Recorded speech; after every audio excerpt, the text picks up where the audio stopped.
मुख्यमंत्री भजनलाल शर्मा ने सांगानेर विधानसभा क्षेत्र के विकास को लेकर बैठक ली और कहा कि जयपुर की बढ़ती आबादी के चलते एक उचित नगरीय प्लानिंग करें जिससे बढ़ते संसाधनों के दबाव का समाधान हो सके। नगरीय विकास विभाग अपने सभी विकास कार्यों को समयबद्ध रूप से पूरा करे। पृथ्वीराज नगर में समुचित ड्रेनेज व सीवरेज कार्य जल्द पूरा किया जाए। द्रव्यवती नदी के आसपास भूजल स्तर बढ़ाने को कहा। अंडर वाटर रिचार्ज की सुविधा वाले स्थानों से मलबा हटवाने व मरम्मत का कार्य जल्द पूरा करने के निर्देश भी दिए। सांगानेर क्षेत्र में जिला अस्पताल, नवीन रेलवे स्टेशन के विकास कार्य, विभिन्न सड़क निर्माण, मुहाना मोड़ पर ओवरब्रिज और खुली जेल को अन्यत्र स्थानांतरित करने सहित गुलर बांध की मरम्मत व जीर्णोद्धार सहित विभिन्न विकास कार्यों की समीक्षा की गई।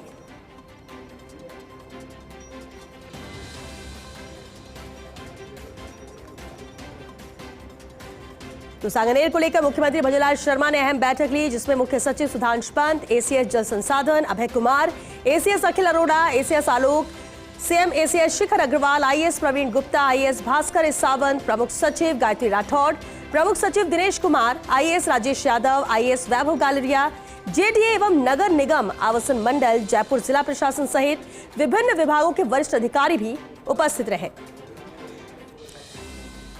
एसोसिएट एडिटर ऐश्वर्य प्रधान हमारे साथ जुड़ चुके हैं। ऐश्वर्य, बेहद अहम बैठक के तौर पर इसे देखेंगे, समीक्षा बैठक, क्योंकि प्लानिंग होती है लेकिन उसे समय पर एग्जीक्यूट किया जाता है या नहीं, इस लिहाज से ये बैठक अहम थी। क्या अहम निर्देश सीएम ने दिए?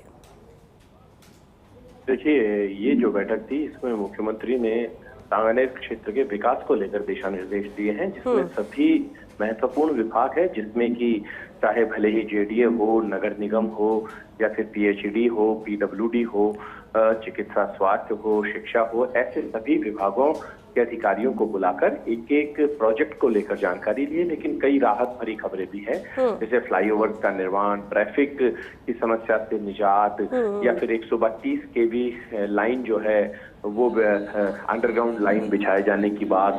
ऐसे अलग अलग कई विषय थे, उन विषयों को लेकर तफसील से चर्चा की। लेकिन आज की इस बैठक का निचोड़ है कि आगामी दिनों में ये तय है कि 2 से 3 साल बाद सांगानेर की तस्वीर बदलने वाली है, ये लगभग तय है।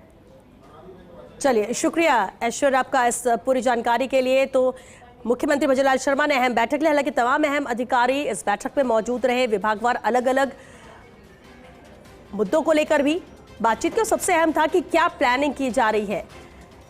अभिषेक श्रीवास्तव हमारे साथ जुड़ चुके हैं, एसोसिएट एडिटर। अभिषेक, वैसे तो अलग अलग विभागों को लेकर भी चर्चा हुई क्योंकि खासतौर से फोकस विकास को लेकर था और इसलिए कहा गया कि उचित नगरीय प्लानिंग की जाए, सीएम ने ये कहा। अभिषेक, और क्या कुछ इसे लेकर कहा, क्या निर्देश दिए, वो भी अपडेट चाहेंगे आपसे। बिल्कुल श्वेता, जैसे मेरे सहयोगी ऐश्वर्य ने बताया कि जिस तरह से आज जो बैठक हुई और ये नियमित बैठक मुख्यमंत्री भजनलाल शर्मा अपने सांगानेर विधानसभा क्षेत्र की लेते हैं, तो जिस तरह से उन्होंने बैठक की, जिस तरह से काम चल रहा है, तो यकीनन 2 से 3 साल में सांगानेर विधानसभा क्षेत्र की तस्वीर बदलने वाली है। आज जो बैठक हुई उसमें जेडीए और यूडीएच के अधिकारी भी मौजूद थे, क्योंकि वहाँ के विकास का जो अहम जिम्मा है उसकी नोडल एजेंसी जेडीए, चाहे वहाँ पे सड़क निर्माण का मामला हो, वहाँ पे पार्कों के विकास का मामला हो या कॉलोनी के नियमन का मामला हो या सीवरेज का मामला हो, तो तमाम जो एक व्यक्ति के लिए जो मूलभूत सुविधाएं हैं, चाहे वो सड़क हो, चाहे सीवर हो, चाहे जो नगर निगम से रिलेटेड रोड लाइट हो, तो ये सारे मामलों को भी रिव्यू किया गया।